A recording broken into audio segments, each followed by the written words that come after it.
My name is Gwen Manthey, and when I'm not pretending to be Amber when I'm on stage, you can find me up in the Lender Conservation Center. I hope you guys have been able to visit at some point. Thank you very much for coming to AIHA.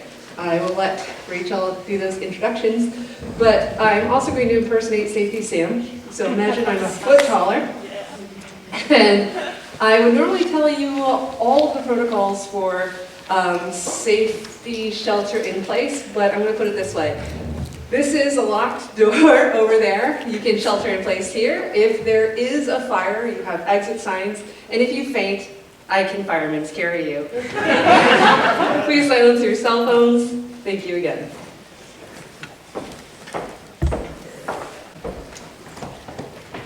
Unlike Gwen, I'm going to stay at the podium. I'm Rachel Greenberg, president of the Washington Conservation Guild.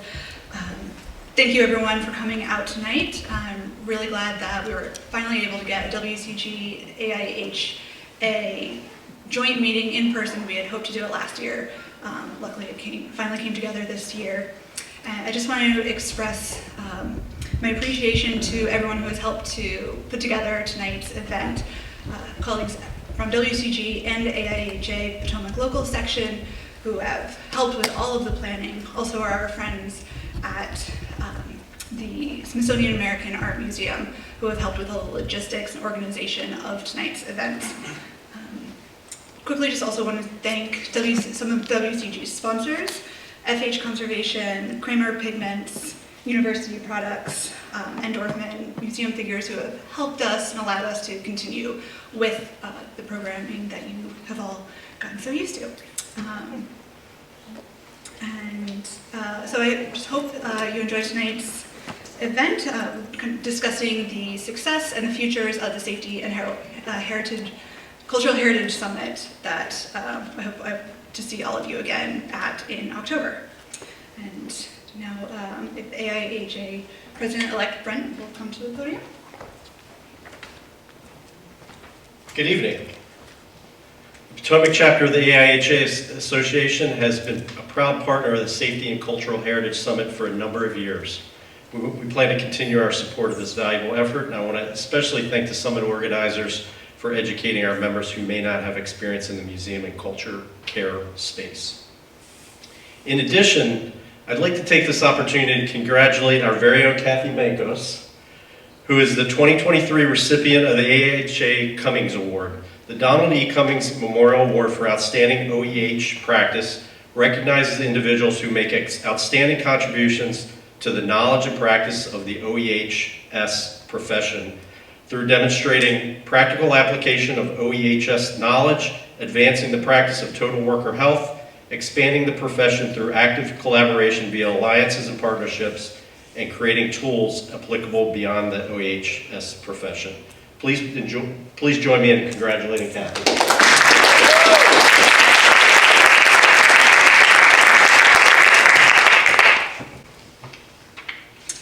I'd just like to introduce both of our speakers. Anne Marigza is a conservator of books and documents at the United States Holocaust Memorial Museum in Washington, D.C., and a professional member of the American Institute for Conservation. She is a past member of the AIC Health and Safety Committee, including serving as co-chair from 2017 to 2019. Anne received her master's degree from the Preservation and Conservation Studies program at the University of Texas School of Information. Before the Holocaust Museum, she worked in term positions at the Library of Congress, University of Maryland Libraries, and the National Archives and Records Administration, and was a postgraduate Mellon Fellow at the Conservation Center for Art and Historic Artifacts in Philadelphia. Anne is a member of the Museum and Cultural Heritage Industry Working Group, a collaborative effort between AIC and the American Industrial Hygiene Association, AIHA, to provide health and safety information to the collections care profession. She has also served on the board of the Washington Conservation Guild in various positions. She is on the planning committee for the Safety and Cultural Heritage Summit, a collaborative effort of the Smithsonian Institution, the Washington Conservation Guild, and the AIHA Potomac section, and has been since its inception in 2016. Our other speaker, Catherine Makos, is a certified industrial hygienist, the secretary and past chair of the AIHA Potomac local section, current chair of the AIHA Museum and Cultural Heritage Industry Working Group, and is retired 2013 from the Smithsonian Institution's Office of Safety, Health, and Environmental Management. For 26 years, she was responsible for developing occupational health and safety management programs, conducting exposure risk assessments, and providing safety training to staff in collections care, research laboratories, exhibit fabrication shops, and facility operations and maintenance. Ms. Makos has lectured and published widely on topics of environmental hazards unique to museums and cultural institutions, and is a co-editor of Health and Safety for Museum Professionals in 2012. Her 35-plus year career included positions with the U.S. Department of Energy and the Illinois OSHA On-Site Consultation Program. Ms. Makos holds a Master of Public Health from the University of Illinois Chicago and is currently a research collaborator with the National Museum of Natural History. She is an awarded honorary member of the American Institute for Conservation, a former chair of their Health and Safety Committee, and a member of both the Society for the Preservation of Natural History Collections and the American Conference of Governmental Industrial Hygienists. Please welcome Anne and Kathy.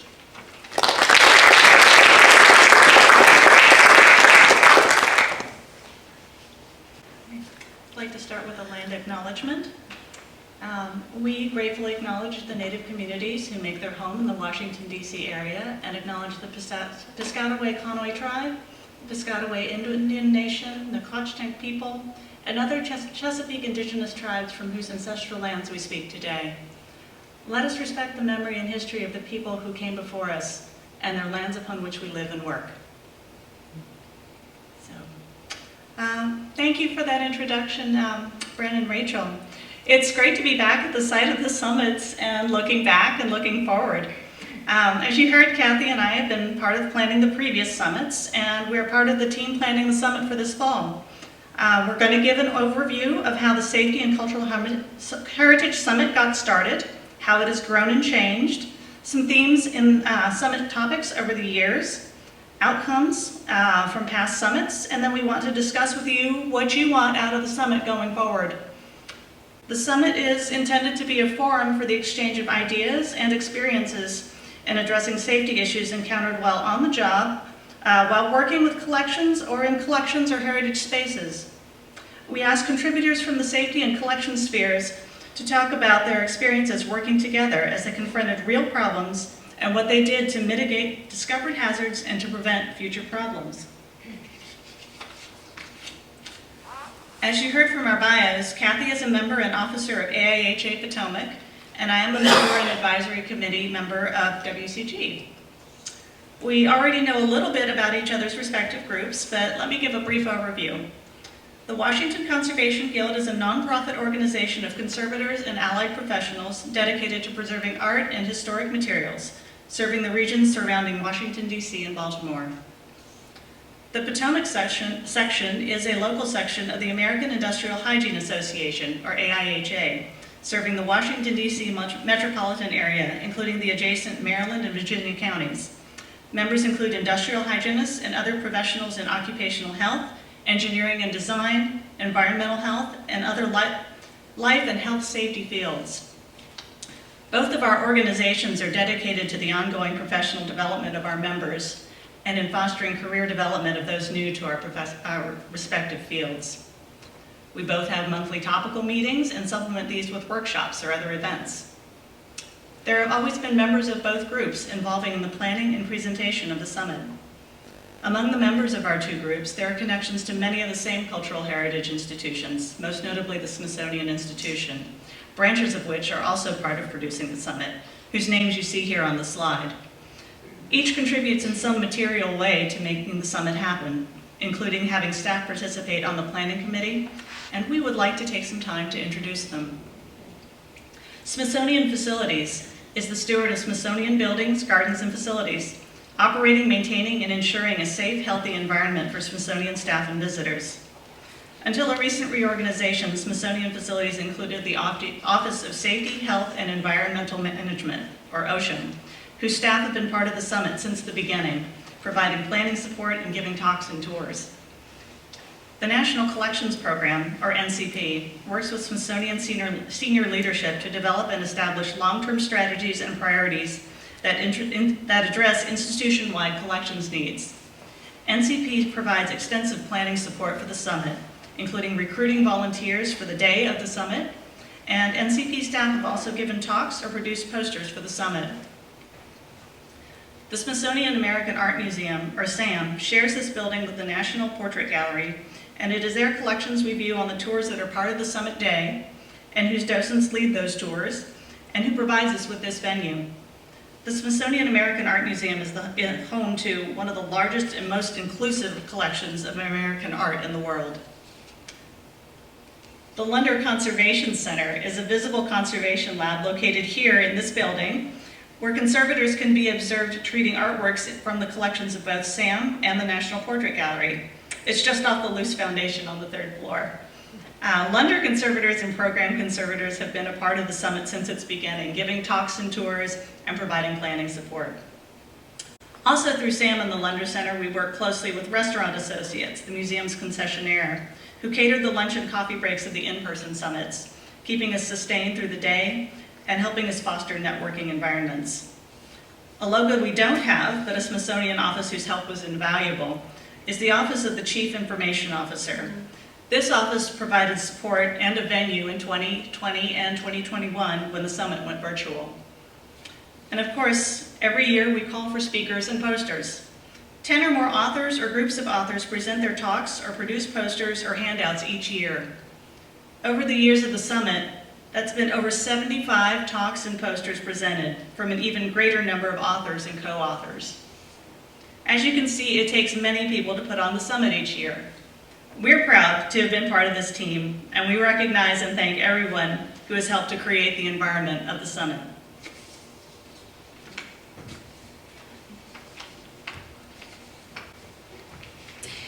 The summit was not the first time WCG and Potomac networked. It just happened to be the largest event we've ever planned together. But we'd already been involved with each other's professions in so many ways and for so many years.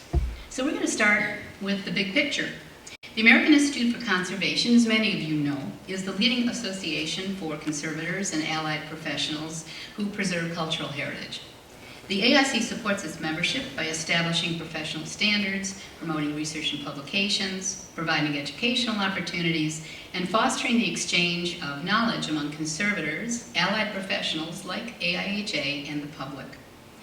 For over 35 years, its members have received robust health and safety guidance from its own Health and Safety Committee, now a network. This network achieves success by engaging technical oversight of its publications, webinars, and lectures from as many allied OEHS and ACMED professionals as possible, plus architects and engineers and facility management with experience in cultural heritage sites and work tasks. In addition, the network has always had in its charter that at least one member be an IH or a safety professional, which is terrific. As you can see, many WCG, Potomac, and Smithsonian members have served over the years on the committee. And many of us, Anne and myself being two, were chairs of the committee and the network as well. Obviously, I belong to AIHA, but I've also been a member of AIC for 31 years, participating in their annual meetings and training. And it was through the AIC Health and Safety Committee that I met Anne Marigza and Anne Kingery-Schwartz, who was also a chair. Around 2013-14, the committee started a serious effort in reaching out to AIHA local sections and conservation, art guilds, and associations who were in the same geographic area like us for the purpose of promoting networking and training. Anne Kingery-Schwartz and I took the direct approach by inviting Mark Geiger, who was the Potomac president at the time, to lunch one day in May 2014 to give him the pitch. And he was hooked, but in trade, he said, we'd have to submit a proposal for a half-day workshop on all things museum hazards for the AIHA's fall conference, which is going to be in Crystal City that year. And Mark and Potomac were on the planning committee. And oh, by the way, we had like 5 days to get that in. So Anne Kingery-Schwartz and I were like, yeah, bring it on, we can do this. And we did. So we did. 50 IHs in the room, another 50 plus on the line, and all of them typically stunned to know that there are so many hazards in museum and collection care work. The speakers were the usual suspects, and the workshops, a variety of breakout tables, included outreach, and that one was led by Ann Kingery-Schwartz, which resulted in many, many achievable projects and resources for safety risk management in museums and collections. And I want to give a huge thank out to Ann Kingery-Schwartz, who I don't think was able to make it tonight, for her support back then and certainly now. So this effort led to 2 Potomac respirator workshops for WCG members. Then Potomac always had a fall one-day professional development seminar conference, and in 2016 it was turned into the first summit. We invited Larry Sloan, the brand new CEO for AIHA, and Errol Wentworth, AIC's executive director at the time, to speak on the benefits of sharing resources between our professional memberships. Now, Errol and I had already submitted a business plan to AIHA, lobbying them to create a professional partnership, working group committee to address the risk management needs of collection care. So over lunch in the courtyard here, Errol and Larry sealed the deal, and in 2017, the AIHA's Museum and Cultural Heritage Industry Working Group was created. It's now at 60 members, half of whom are OAHS and half are conservators and allied collection care professionals. The PDC was supposed to be a one-off, but it was so successful, we clearly had to do it again. It wasn't until the second year that Safety and Cultural Heritage Summit was coined.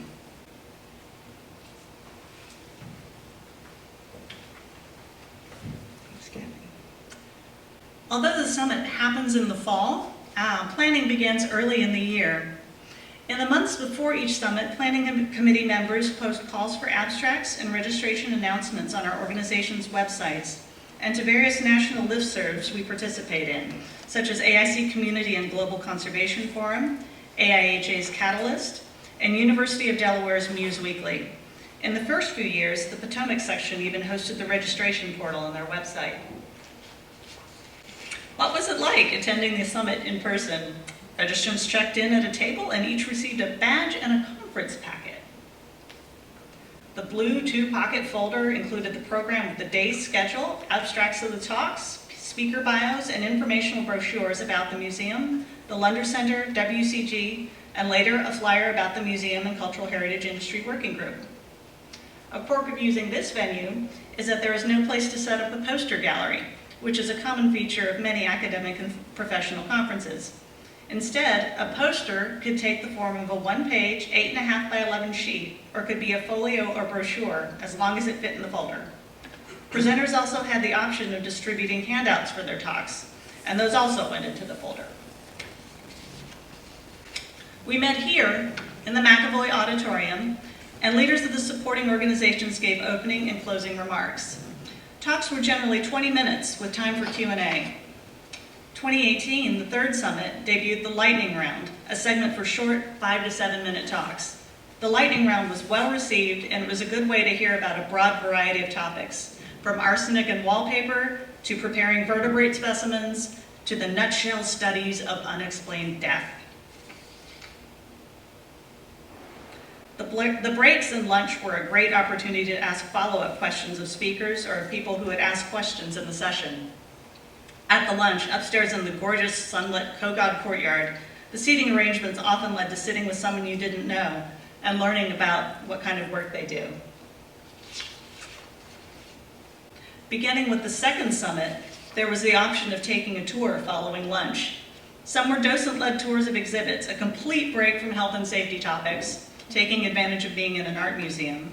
But others were led by Lunder or Smithsonian facilities staff, showing the conservation labs, or exhibits where conservation and safety professionals had collaborated closely, or the safety features of the building and labs. After the afternoon talks, there was one more important element in the packet, the feedback survey, which would be reviewed in a post-summit debrief session. We asked, were the themes relevant to your job? Did the conference and presentations meet your expectations? Finally, attendance certificates were distributed to those needing continuing education or certification maintenance credits. Some of us stuck around afterwards for a glass of wine in the courtyard and breathed a sigh of relief. We were really pleased that people wanted to come back and do this again next year. The first year we wondered, will we get 60 people? Will we break even? We grew a little bit each year, and in our 4th year, we were thrilled and a little intimidated that we'd grown so much. Over 150 people registered, and some speakers and attendees were coming from outside the DC area. But we all know what was waiting around the corner.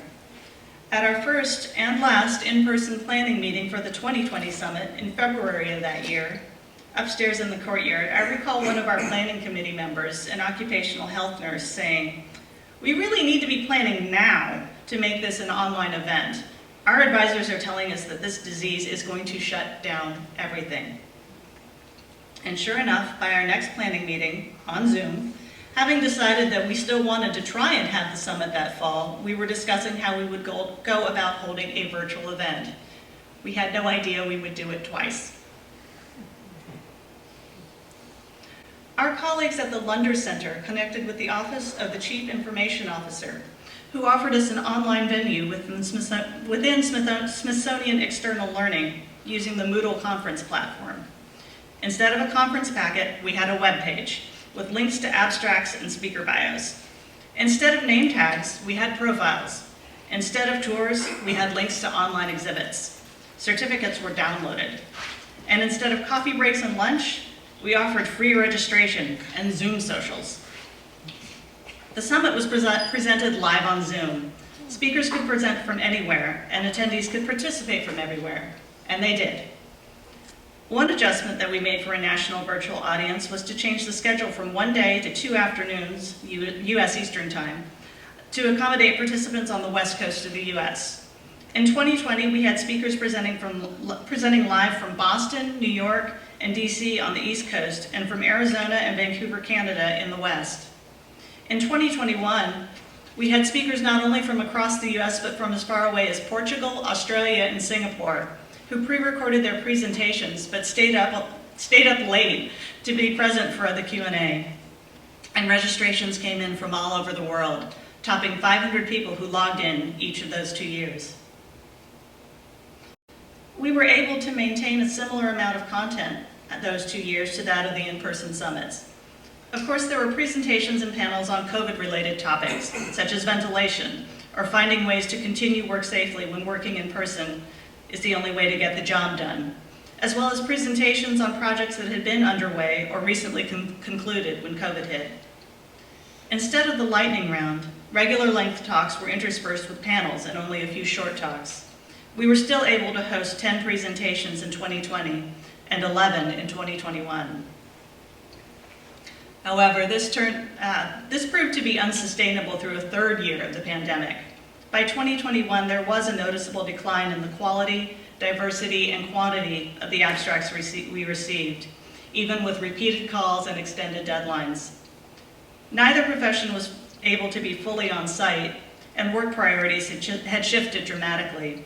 Most environmental safety and health departments were doing COVID tracking and testing. Collections and exhibition staff were coming in for only the most critical tasks, or had pivoted to devoting their on-site time to projects that took advantage of the absence of the public.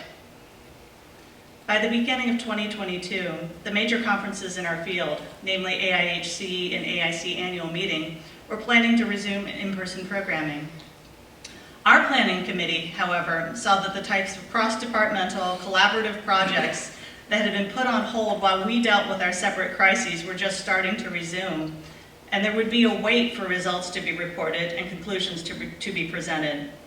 One committee member pointed out that many national and international recurring conferences have gone to a 2-year basis, which gives planners time to recharge and produces a wealth of abstracts to choose from. We agreed that we needed to pause, postponing the summit for 2022 and planning the summit for this fall.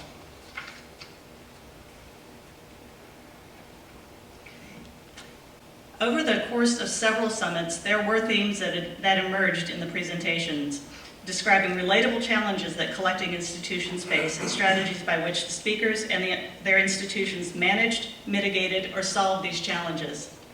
The overarching theme is always collaboration, highlighting collaboration at the intersection of collections care and the safety of people caring for, or using, or experiencing collections, and highlighting collaborations that don't usually get much attention. These are some themes that became apparent when Kathy and I recently read over the years of abstracts of talks and posters at the summit. I really would have loved to have cited the many authors who presented on these topics and named their presentations, but the lists are really, really long. But yes, I really wish we could have, because they were great. First and foremost, we are workers, and we are talking about how to do our jobs safely in a safe environment when the places we are working or the things we are working with present a challenge. Many presentations covered working safely on collections care tasks or working in exhibit spaces and production shops, but also in spaces like historic houses or the museum buildings themselves, or working in emergency response situations on or off site. We heard about working at heights, at archaeological dig sites, in empty museums or around the public, in familiar places and unfamiliar places, and about recognizing the hazards around us. Several case studies were presented, describing the discovery and identification of a hazard in a collection, how the hazard was mitigated, and the hazard communication and operating procedures that resulted. These talks were the most likely type to be co-presented, featuring a collections care specialist and a safety professional speaking about the experience. This was also possibly the largest category. Many surprises were uncovered during collections inventories. Hazards in collections were both inherent, such as artifacts with heavy metals in their composition, and acquired, such as artifacts treated or contaminated with poisonous substances.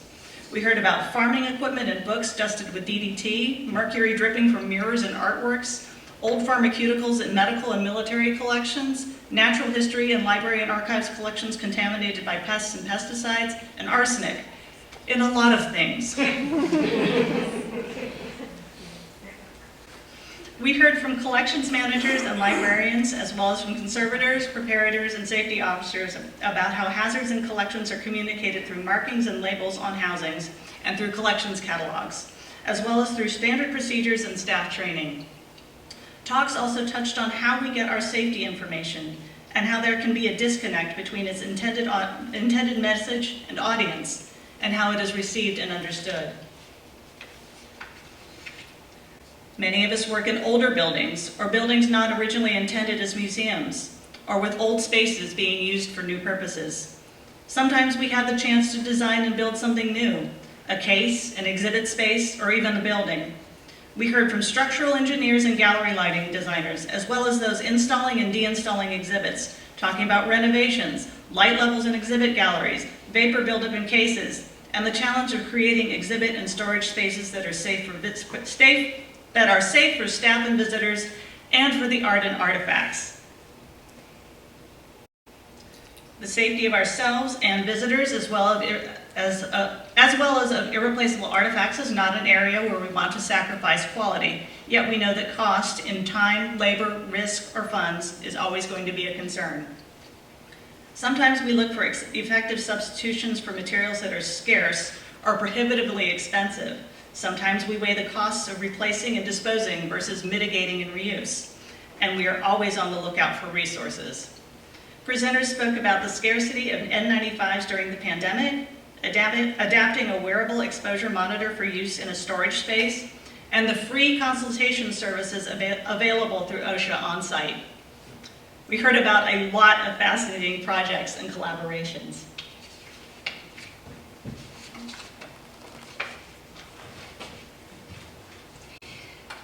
The summit turned out to be a forum for many projects that were in their early stage of research or application.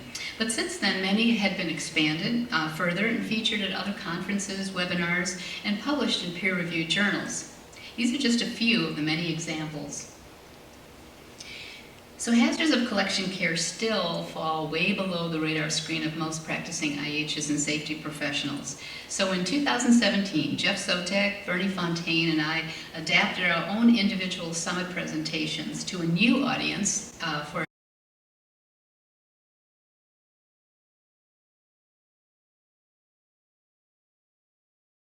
1-hour ed session. I have your attention. May I have your attention?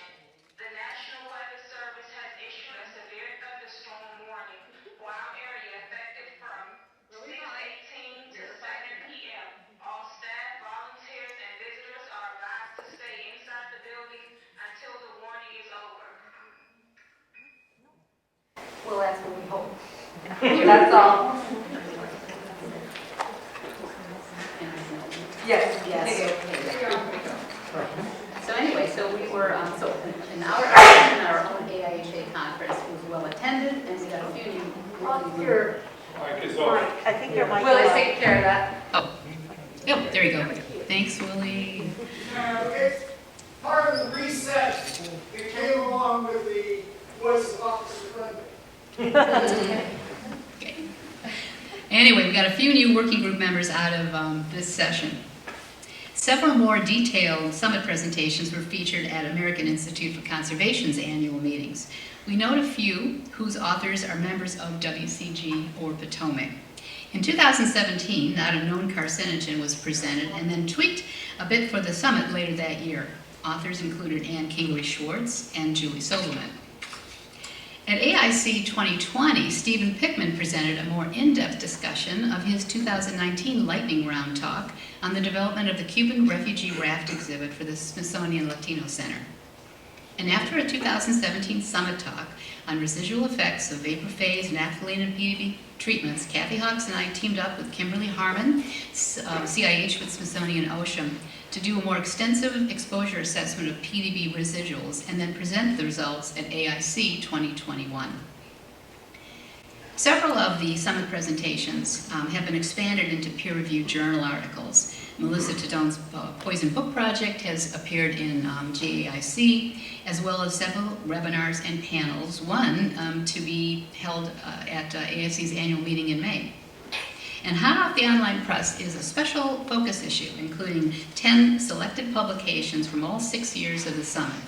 Guest editors include many familiar names: Catherine Hawks, Samantha Snell, Tara Kennedy, Melissa Miller, Ann Marigza, and myself.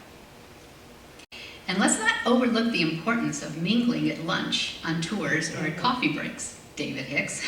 Two of the more remarkable developments are at the 2019 summit.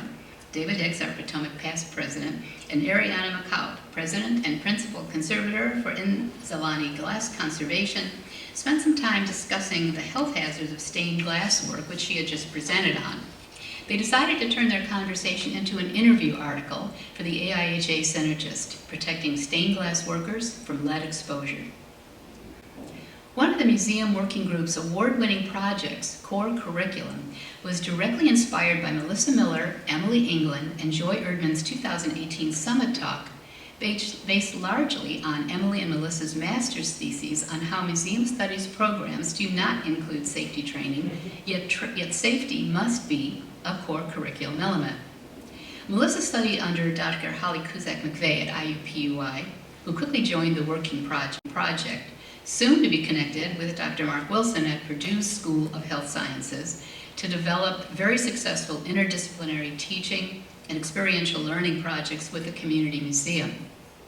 And what museum wanted in? Well, the Indiana Medical History Museum in Indianapolis, whose director, Sarah Halter, presented on toxins within collections at Summit 2019. It's getting kind of crazy, right? So another offshoot is that during the 2 years of virtual summits, Joy Erdman from Potomac and on the planning committee for many years, assembled online museum exhibits to take the place of the in-person tours. Joy converted this to what is now an annual museum working group named award for virtual exhibits that focus on occupational health and safety hazards in collection care. The first winner was, or rather occupational safety and health hazards, the first winner was Cornell University's 1911 Triangle Factory Fire. So, you can see how valuable the summit has been, and in and of itself, and for all the efforts that have gone on because of it. So, the summit is going to be in October this year. We have not started with the call for abstracts, but this is when we invite Gwen up to the stage here to moderate, because we want to open this to as a more than a Q&A, as a formal discussion of what exactly you would like to, and this is our event, right? Everyone sitting in the room. So what kind of topics do you want to hear about? You know, what sort of things really are going to make you are going to be interesting enough to have you register for the event? Do you have students or interns that might be working on research that could be ready to present? So, did Gwen leave because of that? I think she's Okay. dealing with trying to get the lighting. The issue, I yeah. think, yeah, Okay. because the lights all popped on when we got the announcement. It's part of the rigmarole that she's trying to get it. Exactly. And that's okay, because now we're going to have discussion questions, so no one can hide from the discussion. So leave them on, really. That's great. Exactly. All right. So you're on this too. So Gwen, we're going to introduce Gwen, and we will when she comes back. So our first question, and we're going to take. Am I taking notes? Okay. Well, I guess I'm taking notes. No, you do this. Oh, okay. Get the next slide. We have 3 prompt slides, and we have maybe 10 minutes here to discuss them. So basically, the summit needs to. Hello. Hello. I'm so sorry about that. I wanted to go check. Emergency go. Okay. It's not actually raining outside right now, go figure. I figure the safest job that you can get at this point is being a weatherman, because where else can you be so wrong in things? All right, so. Okay. So there we go. Sorry, I came in late, so I don't know where you all work. All right, so as Kathy had mentioned earlier, just finding out the right topics that's going to draw more interest in. What have been the most successful case studies? You know, where does more research and interest need to happen when it comes to thinking about being in these spaces? I will admit that even I don't think about safety all that seriously sometimes, to the chagrin of our safety officer here, who's shaking her head at me.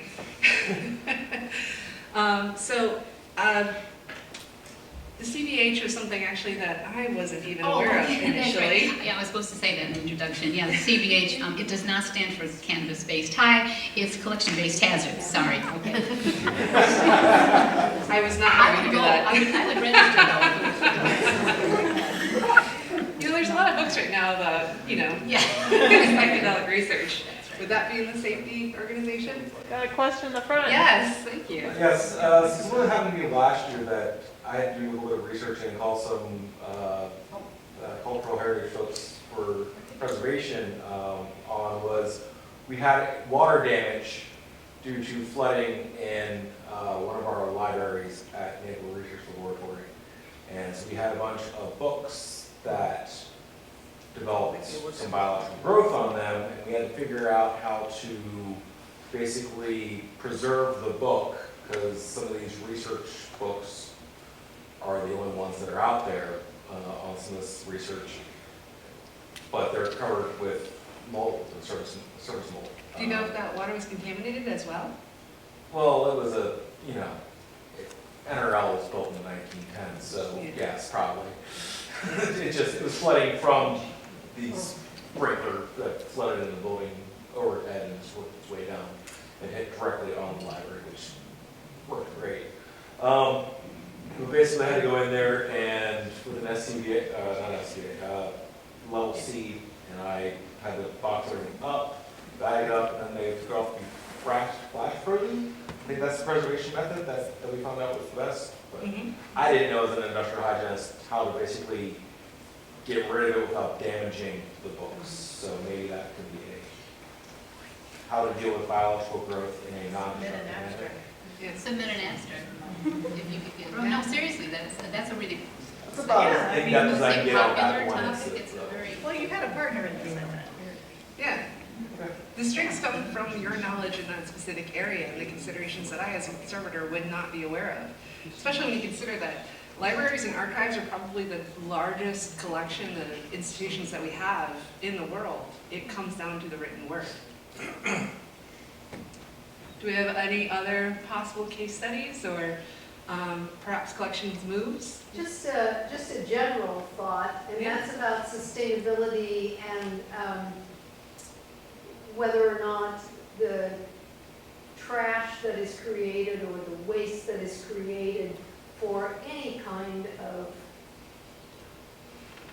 treatment, whether or not that could be, whether there's any reuse, how do you recycle, what is the safest way to do that, not just for you, but for the environment. Yeah, I mean, that's just a really hot topic. absolutely. Recently found out that most of the toxic waste that the Lender Conservation Center lab comes out with ends up going to making concrete. It is burnt, and all of that material goes into the environment. And I'm curious about, what is the footprint of that? We recycle our nitrile gloves. We're using more reusable sponges and things like that in order to reduce the amount of disposable material. But, those also pull in plastics. But then what happens to the things that, we used to do? Sometimes I need to reach for those solvents. I don't like to admit it, but sometimes xylenes are the answer. And And I removing don't burn disagree shields. with that, I'm just thinking about Yeah. how, maybe a panel discussion about that, where people have explored the cost of making concrete or whatever. Yeah, definitely. And how effective is that? Is that regional in the United States? Or is that only in areas of, high citizenship? Or is all of this being sent overseas as well, where most of our recycling and trash goes? And also, some of you are going to AIC's annual meeting, some of us are going to AIHCE. They're all at the same time, in May. So think about the speakers and the talks and things of this sort, because we can invite. I think keynote speaker is something we might want to think about too. But anybody that's already presenting on this topic, and sustainability is a big, big deal. Big committee in the AIC, so that's a great idea. To have a panel would be good. And you're on it. Just said that, yeah. All right, let's see here. There's some other topics. Are these interesting to any of you? Yes, Caitlin. Can I ask, is the NICRO testing related to pesticides? Or, I don't know, that was listed on here? Right, the NAGPRA, so as some of you may know, the NAGPRA laws have been, regulations have been changed a little bit. They're coming out with them, and they are a little more specific, not too much, under what an industrial hygienist or what needs to test. So it's like testing.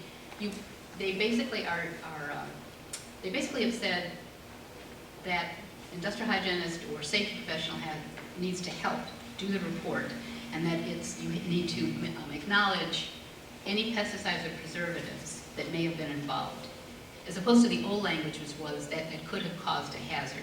And as we know, over the 20 years, that's been a big excuse for a lot of museums not to be completely forthright about how much, because how do we know it's going to cost hazard? So this is just simply hazard identification and the report. So we're going to have a big workshop at our conference. NAGPRA testing and reporting examples, I think is a good one. And I'm already thinking of Eric Hollinger, anthropology over here, who I would like to invite. But if that's an interesting topic, any of you are involved with that, yeah, okay, thanks.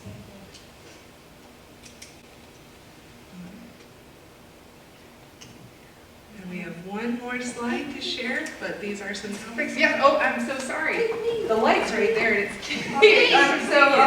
I have a couple of things. One is when you get these big sculptures and things like that, first I really want to know how they move them into the position. I always think that there's got to be something that didn't go right at some point with those, the getting the lifting and moving big things.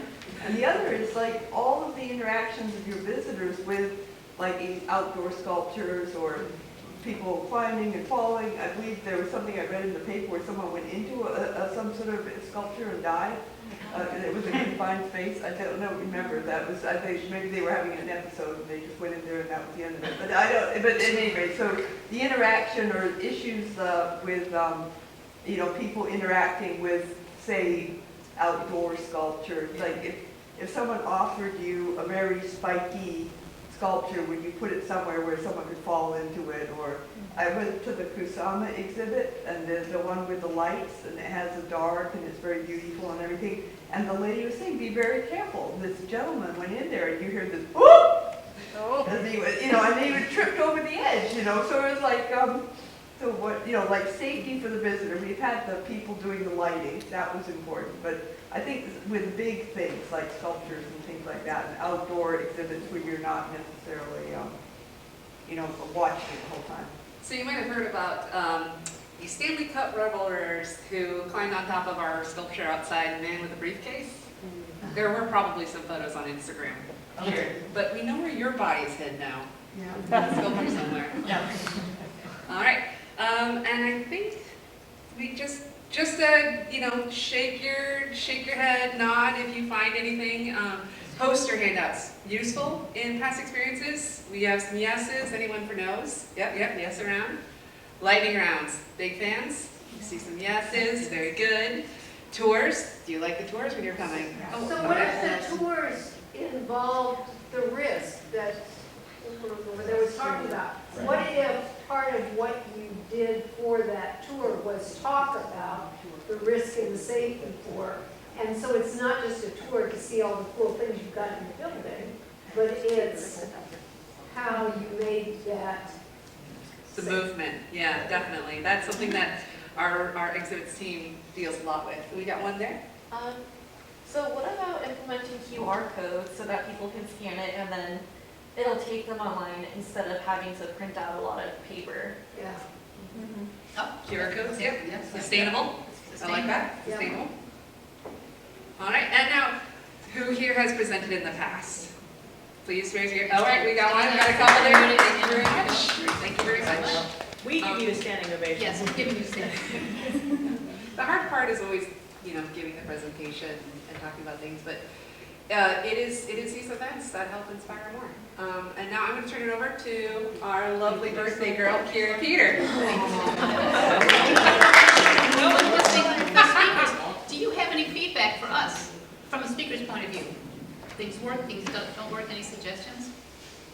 I mean, it'll be good to be back. I really appreciate, I mean, I saw so many things I remember, and I was like, oh, that one really hit, that one. But I cannot get over that impact and the scale of reaching 150 people versus 550 people. So hybrid, you know, as much content as you can put, if you can, that may be a question to each speaker. Like, I think access to the papers after the fact have always been a little bit difficult. There's great Washington Conservation Guild write-ups, and you know, reaching out to people. And I realize sometimes people aren't prepared, but doing preprints first, or saying, what are your 5 takeaways that can represent the content online ahead of time? Get that out there so people can access it. Okay, great. And if any of you come up with ideas for keynote speakers, we haven't had in a while, please let your respective organization officers know about that, because that's something too. Thank you. Oh, no, that's okay. So I thank you to everyone that's been involved with the planning committees over the years. And if there's anything that you want to highlight here before we... One more slide. Yeah, one more slide. Okay. So yes, if you think of anything, that's our email address. Something comes to you later. All right. And as the Vice President of WCG, I'm just going to give some closing remarks. And we are a little over time, so they're going to be very fast. But thank you, everyone, for coming out tonight. Thank you to Kathy and Ann for speaking at this event, and to everyone that was involved with organizing it. We also want to highlight that after this particular program closes here in the auditorium, we invite you to go to our post-event reception that's being hosted by SOWF, the Society of Literature Fellows. Everyone is welcome. It's going to be at Bar Deco, which is basically, we are here, and Bar Deco is here. The easiest way to get there when we all leave through G Street will be to take a right, and there will be a walkway through the Capital One Arena that will put us out here onto 7th Street. So that'll be the easiest way to go. And thank you everyone for coming. The museum does close at 7, so I encourage everyone to make your way out. If you need to use the bathroom, there are bathrooms right outside the auditorium, and then you would just head upstairs and the G Street entrance will be right there. Thank you.